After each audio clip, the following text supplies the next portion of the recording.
Lord, I just thank you for this sister. And just as we were in worship, I just had the sense of warrior. And I know that when we are on the front line, we are the safest with you. And I see this in this family, that they are willing to say yes to your every command. So just even today, in this obedience and the logistics of trying to get something planned and having 3 small children and everything else going on, Lord, would you bless?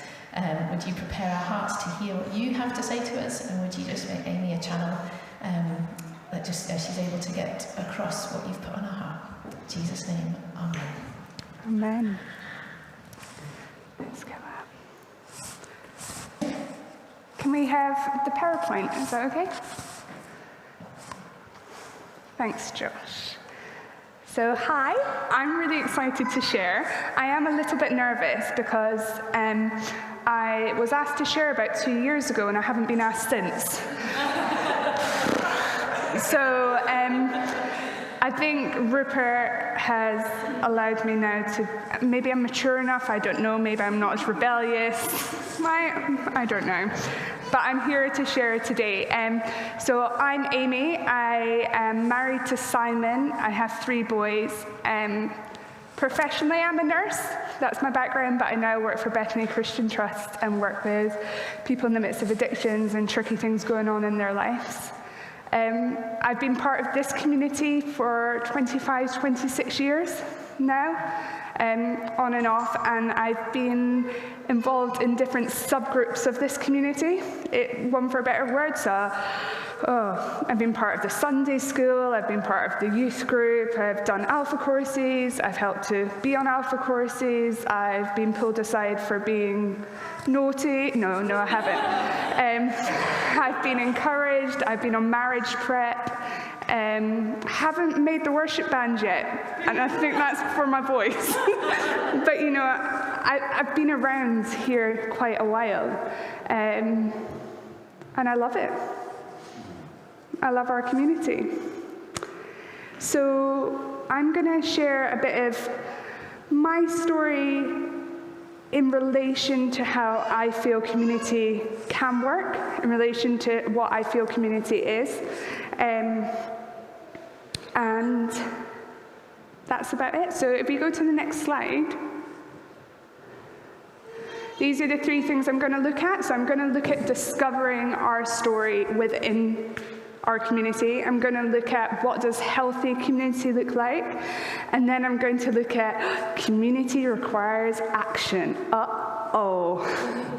That basically means by the end of the talk, I've shared my stuff and it's all on you guys to go forward and do it. If we go to the next slide. So this is the verse that I shared on the email at church, the emails that we get sent out. If you're not part of that email list, that is a really good practical way to know what's going on in our community. But this was the verse. But in your heart, I don't really like that word, but basically keep Christ as Lord. Always be prepared to give an answer to everyone who asks you to give the reason for the hope that you have. But do this with gentleness and respect. And this is from 1 Peter 3:15. And the reason why this verse popped out at me when I was thinking about community is because I feel the Bible gives a lot of general advice sometimes when I want specifics. So it gives a lot of general advice on how to do community. It says, go make disciples of people, help the poor, pray for people. But actually the advice that Peter is giving us here is really specific. It says, be ready to share the hope that you have. And the hope that you have will be different from the hope I have. And the hope that I had 5 years ago is different from the hope I have now. And the hope I have will be different from the hope I have now. So for me, I think one of the baseline things of community that is really important that we all do is being in a place that we feel hopeful enough to be able to bear our story, to share our story. Our stories in a Christian environment, in church, in community, are supposed to be told. We're supposed to share them. And when we do share them in a hopeful place, they become contagious. Because people say, oh my goodness, that's where I am just now. And you've been there, and now you're here. Wow, that's hopeful.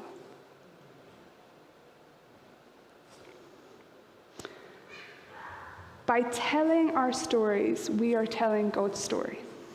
By telling our stories, by sharing our stories with each other, by sharing that hope of saying, I once was here, and now I am here, that shares God's story. And that shares community. It makes community. Can I go into the next slide? Is that okay? So the way that I see it is your story individually and my story. It's like two wheels going along at the same time, and they're just trundling along. And our story, your story, my story, is overarched by God's plan. So for me, that's community. It's Stefan's story alongside Nick's story, alongside Shirley's story, alongside Brenda's story, alongside my story, which are all different, and we've all experienced hope in a different way. But the thing that brings us together is we're all covered by God's plan. And when we come under that covering, that is community.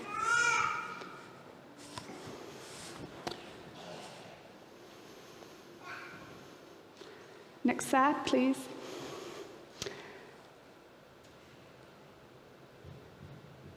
It's about coming from a hopeless place to a hopeful place.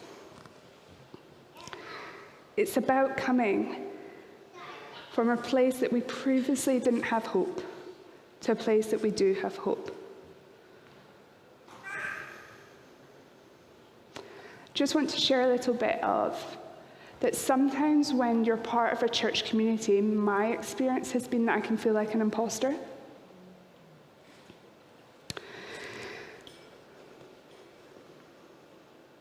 And I've walked through many church doors and felt like I don't belong there. And I've walked through many church doors and thought, wow, like, if only you knew, you wouldn't want me here. And that is just so counter to what Jesus talks about in the Bible. Because he says, come as you are.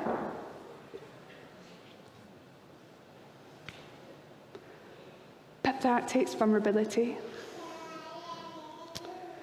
And people become vulnerable and are able to share their vulnerability when people who have gone before them are willing to share their hope.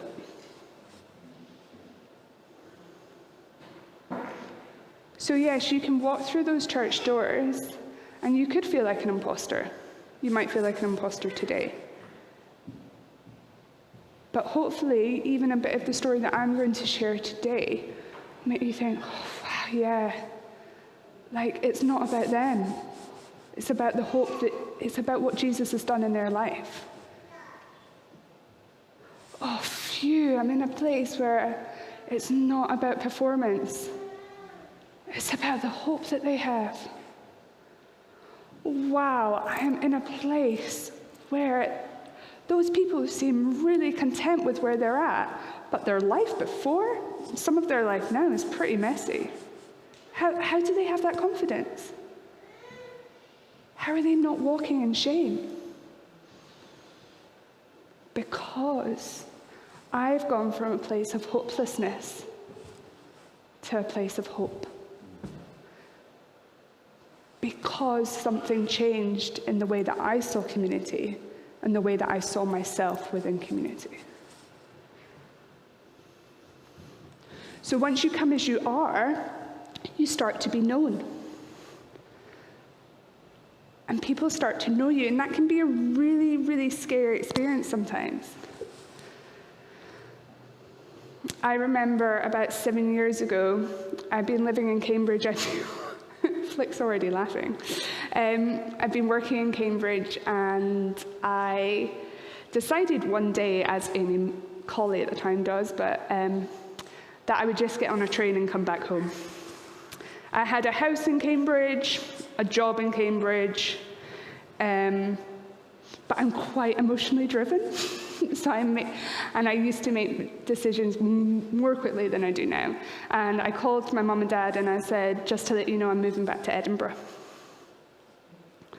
And they said, oh, well, maybe, we can think about that and we can put some things into place. I said, no, I'm on the train. I'm in Newcastle. I'll be there in 2 hours.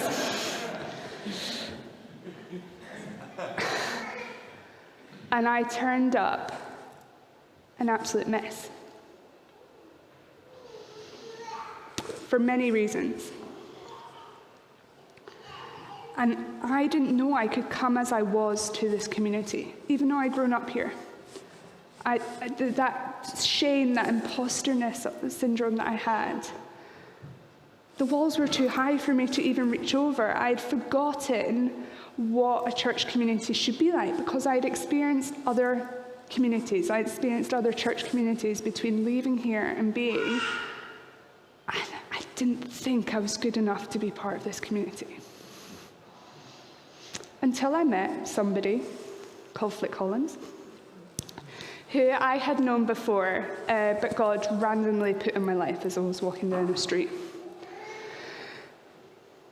And I remember Flick being like, oh, you should come along to church again. And me just listing all the reasons why that's not a good idea. But I did. And I came along. And I just remember feeling, and I've said it so many times in this place, of, wow, this is my second chance. And where did that sense of community come from? Was an overarching feeling, and also not just feeling, but hearing people's stories. People getting up and saying, this is where I once was, and this is where I am now. Allowed me to say, this is where I am now.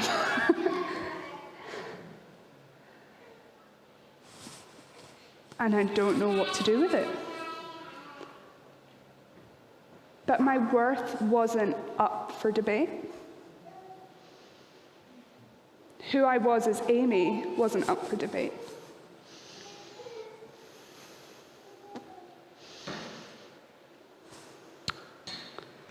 And over time within this community, I transformed.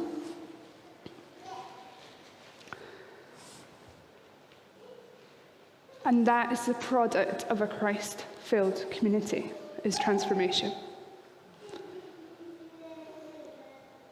And not transformation in your own spirit, and not transformation of, we're looking flashier as a community, we've got more people, we were, our minister wears tight, skinny jeans. I don't think we'll ever see that. That's not the kind of transformation I mean.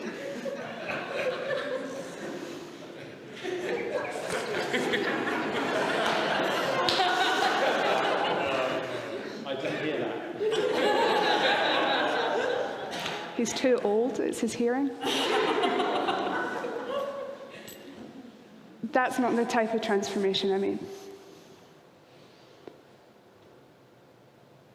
The kind of transformation I mean, and I work in addictions is where I work at the moment, so I want to use this setup as an AA group. Now, there are things about AA that I really am not on board with, but that's a whole different discussion.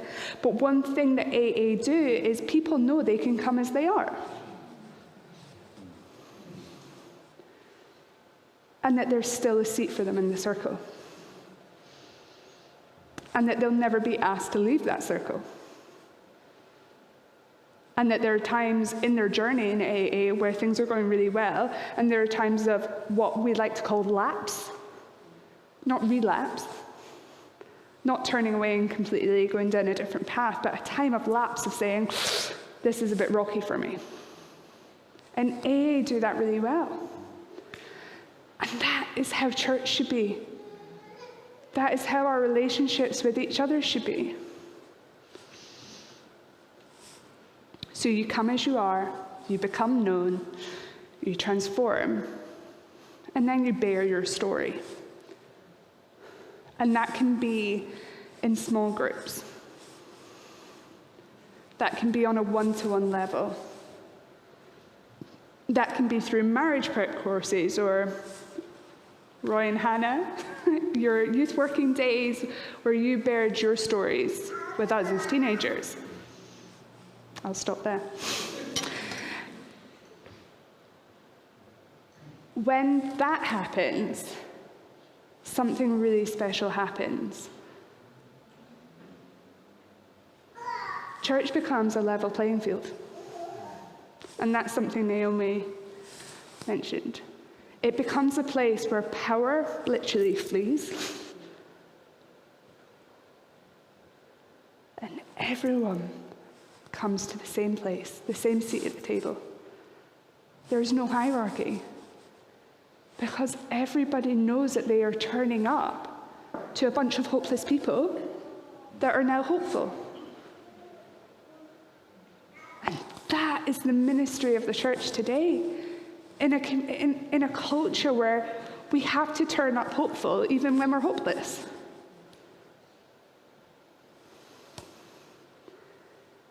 Can you go to the next slide, please? Community, not club. I can be quite outspoken sometimes.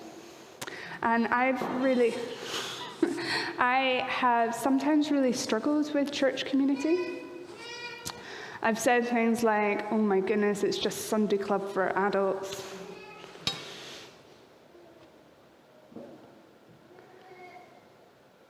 And actually, do you know what? If I could say that in a more gentle way, if you feel like you're part of a club, there's so much more for you. Because being part of a club is just turning up and taking, but also being part of a club is something you sign in and out of sometimes. Turning up to a club is because you want to play. And that's not community.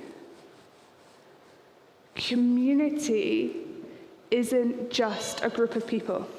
It's not just a physical building. It's not just a program.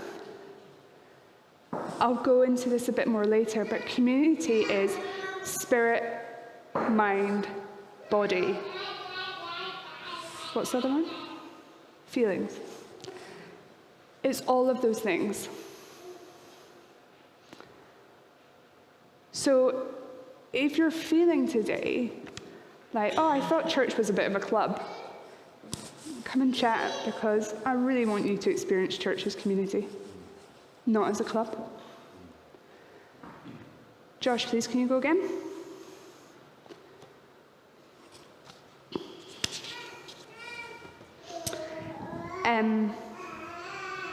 There are ways that community are done really well. And I found it, when I was preparing for this, I found it really hard to express in words what a community looks like. So I found it really helpful to just reflect on what community hasn't been in my life, but what has been termed as community. And then also what I think good community looks like. So I'll tell you a couple of stories of, I've named this pseudo community, and then we'll kind of go through this list. But I was really privileged to live in a different country for a while and be part of a mission group, and I was part of a community. That's what we named it. We were a group of, well, there was Simon and my boys, and a group of about 10 of us, and we lived in a huge house, one for a better word, and We looked after 100 to 150 people in the midst of addiction. And that is like Christian Community 101. We had prayer and Bible study every morning, followed by 2 hours of worship, followed by communion at lunchtime, blah, de blah, de blah. It was Christian community at its best. Or was it? Because actually what I found when I was living there and in that season of my life was the products of this community where things were very tick box. That I couldn't turn up as I was, that there was judgment, even about the days that I was having a hard time. That there was an appearance of community, there was an appearance of, this is all good, we're super spiritual, etc. That people became easily offended when questions were asked. That connections were fractured, but plasters were put on them. And the people were completely fatigued with compassion fatigue.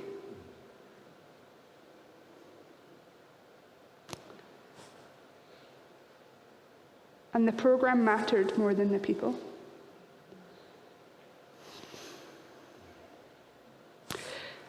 And I want to just stay a little bit longer on that last bullet point about programs mattering more than people. Simon and I have a real heart for a community in Midlothian at the moment. I would say real heart. Like it's not, it must be a supernatural thing because it's not the nicest town, but we love it. And when we started doing community things within the community, I really felt the Lord say to me, church is going to come out of relationship, not relationships out of church. And this is really important for us as a community to really get on board with. That any program that we set up, anything that we do on a missional, ministerial level, if that becomes more important than the people, you've lost it. Because that isn't community. And when programs matter more than people, no wonder it's so hard for people to realize that they can have a relationship with our Father. Because their first meeting with people has been about programs, not relationships. And we become so manipulative as Christians at times when we do these programs.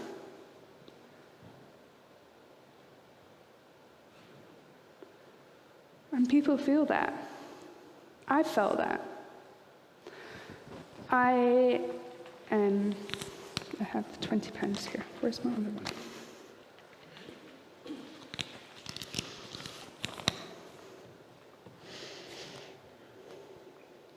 Sorry, just throwing myself out. I have this scrunched up £20. And I have this. What's this worth? Can I get a bit of feedback, please? What is this worth? £20. What's this worth?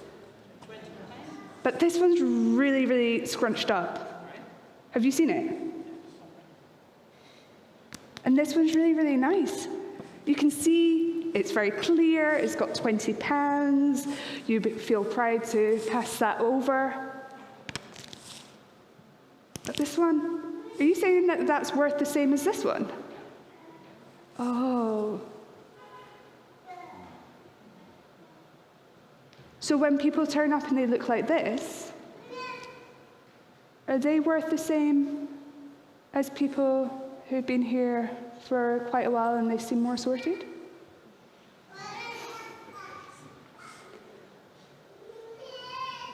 Really? Do you know, I'm going to say you might not be there yet. That's okay. But in your hearts of hearts, if there was something in you that reacted to that and thought, I don't really get on board with that, get curious about that. Take that to Jesus. I have been in a situation within community where I was, I looked like this to a lot of people, and I was on a leadership track, ooh la la, as they call it, and I had lots of things prophesied over me, said over me, and I turned up like this, and it all went. I was taken off the track. And the relationships with those people, they didn't invest in me anymore. It's not community. It's not church. It's not how we treat people.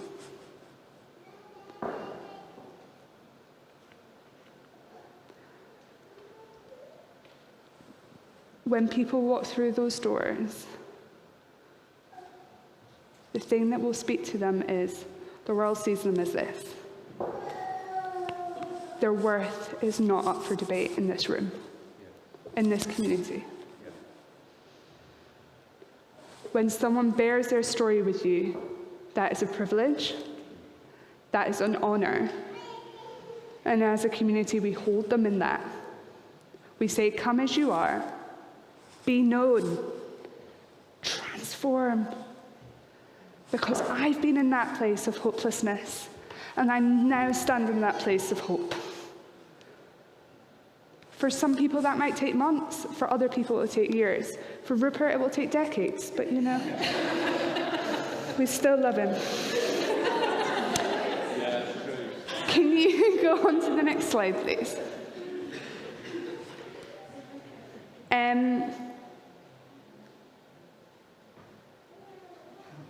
People who preach quite often in this church use this guy quite a lot, so I thought I should do it, so I get asked to preach again.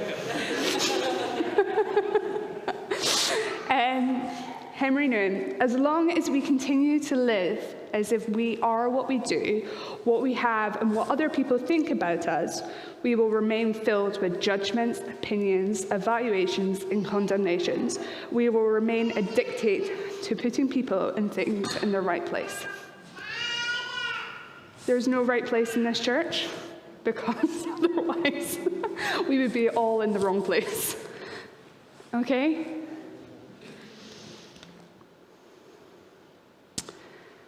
I'm going to move on to authentic community. Can I have that slide? Authentic's a really inward, so that's why I wanted to use it. I'm not really sure what it means, but it sounds good. I think people use it really incorrectly as well these days, but anyway. Authentic community. It embraces, can you see that? Yeah. It embraces second chances. It values equality. Authentic community, you find, is a learning place, not a destination. It's a learning place, not a destination. It's a place of, as believers, as Jesus followers, we should never be at our destination until we're in heaven, because it's a journey. It's a place where vulnerability and weakness are not just shared, but it's our go-to. And that's biblical. I hope all of my talk's biblical, actually, but never mind. It's a place where we have tolerance and acceptance. And it's a place where questions can be asked, difference is welcomed, and it's not a threat. If you're in a Christian community and you're asking questions, then that becomes a threat to people. That's pride. Doesn't mean that the answers you'll always agree on, but that's community. It's a place of hopefulness, and a place of, it's a level playing field, and it's a place where humility just oozes out of people. It's not a one-man show. It's not a program. It's real life, real people on a journey. It was Anne Symes's birthday this week, today, yesterday. And Anne Symes, for those of you who don't know, was just a pillar of this community, and a lady who, the reason I'm talking about her, was whenever you were in conversation with Anne, you never felt part of an agenda or a program. Or that was my experience. So I really wanted to honor her in that. She was someone who all of this tick list was just how she was with you.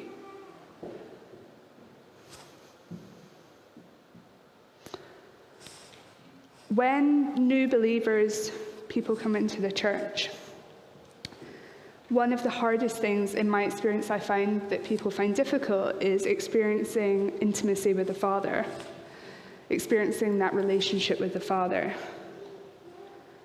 And like I said before, that sometimes is because they haven't seen that intimacy with us within a community. There's no picture of that.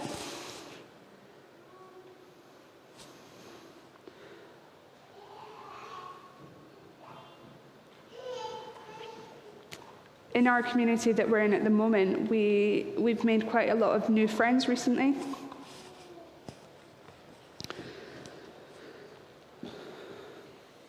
And we really have found that people's big question is, like what Abby was saying last week with that cartoon, is they see our Father in heaven in such a way that's not the way I experience him. And that's when stories and contagious stories are really important. Because it says, this is my story. And that's how I talk to people now. This is my story. This is how God showed up in my life. We don't need to persuade people, don't need to manipulate people, we don't need to get people onto a program. God does all that. Well, God does the work of it. We just, like Peter said, just share your story.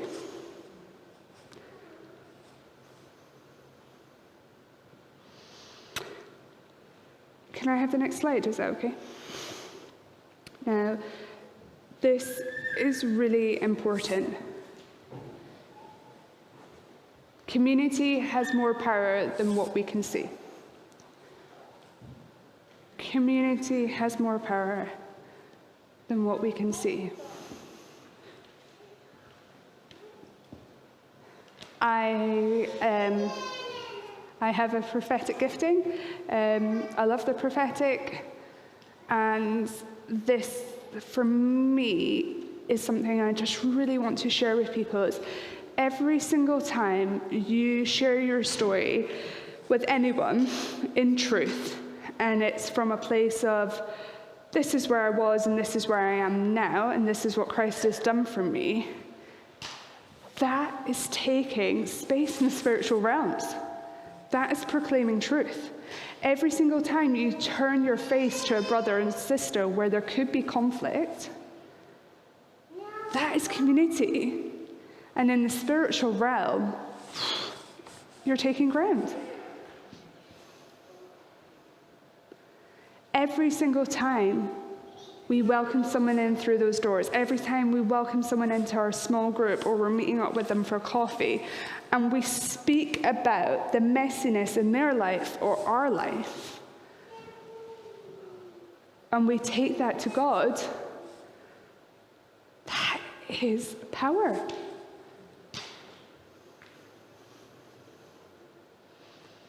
There's a great book called Messiology. It's really, really small. And I have just forgotten who wrote it, but it's the OMF guy. And it's amazing because basically says, that's fine, like church should be a place where we preach, where we teach, where we ooze, where we talk about messiology. Because we're not at our destination yet, we're not in heaven. So any journey that we have any point of where we're at in that journey, if we share that, if we allow other people to come in, we will keep on transforming. I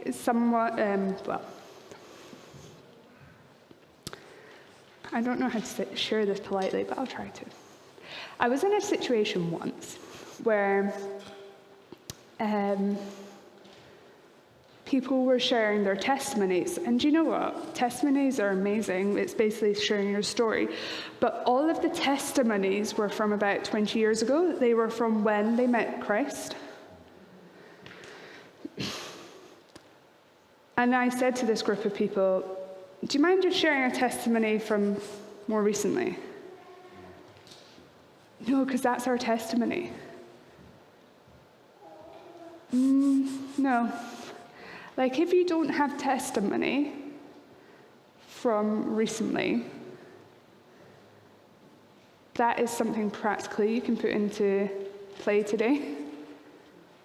Because our testimony should be always on our lips. Our testimony should be things that are happening now and things that have happened.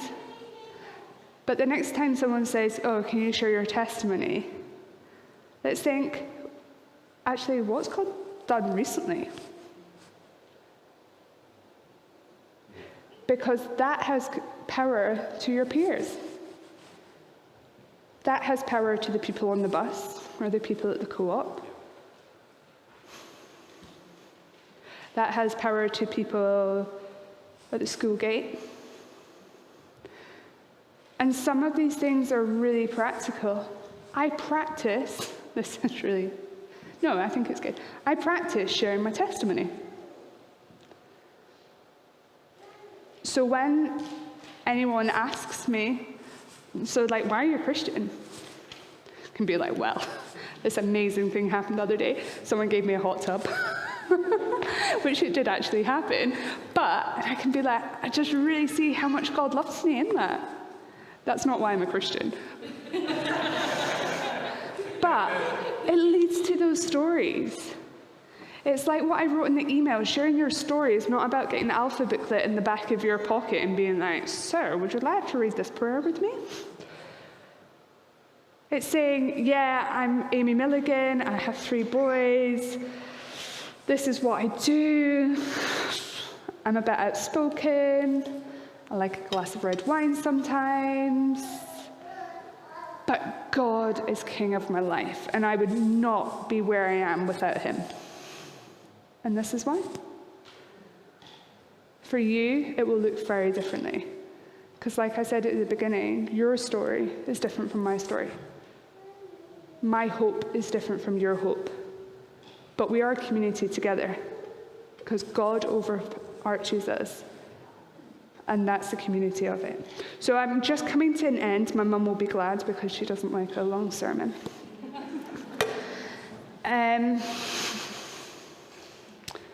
Josh, can I have the next slide? And I'm going to round up with the practical.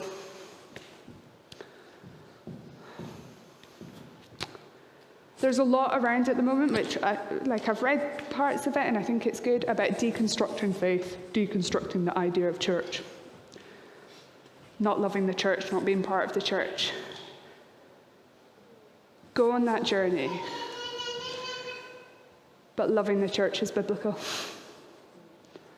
And loving the church is community.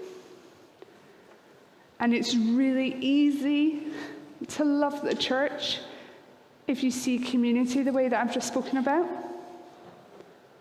When it's a level playing field, when it's a place of story sharing, when it's authentic, when you don't feel manipulated, when it's not a place of striving, when it's not about program, where it's a place where you're seeing you transforming alongside people who are also transforming. That's an easier place to love. Look at our why when interacting with people. So easy, but so hard. Why are you talking to that person in that way? Is it something that you need? Is it an agenda that you've got? Or is it just because you genuinely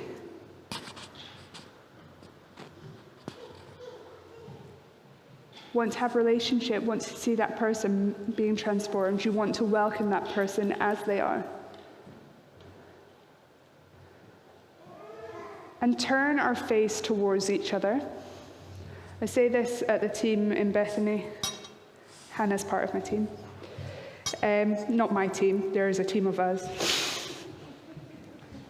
And I am one of the team. We won't always get on. There will be things that happen that are really, really hard. And I think as a congregation, as a church, as a community, we've been through really hard things. Some people in this room have been through really hard things in this community. And when I say that, I don't mean individually, I mean as a community we have. Rupert and I have had really tough conversations at times.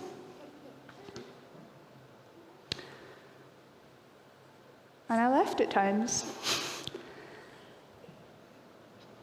But Christ-filled communities were asked to turn our face towards each other. And that's a practical thing. What is different from the church and business communities, school communities, church communities is, as a church, unity is power. And we come to a place of unity, not as unity cookie cutter cutouts, a place of unity of community when we turn our face towards each other in trial and in celebration. Invite personal curiosity, be part of this community, ask questions, say, I don't know why that's happening, or this is where I'm at, or if there's things that I've said today that you think, not sure, be somebody who is curious about these things. Curiosity is absolutely fine to have. We love curiosity. Be curious about community. Be curious how you can build community. Be curious about who you are in this community. Explore how Jesus turned up in community. There are so many examples of Jesus showing up, and I'm not going to go through them. But they took place over dinner tables, they took place at wells, yeah, you know it. But go back to those stories, because that will show you how to turn up in community. And invest in being a story bearer who can share hope.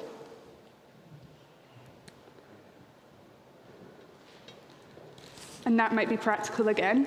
It might be going through your story. It might be, this is a really good book called Story Bearer, How to Share Your Faith with Friends. But just have a think in your time with God alone. This is my last point. How can I share who I am and what God has done in my life in a way that I'm comfortable with in order to share hope in this community? And this is all positive. We can and we will do this because it's who we are. It's who we want to be.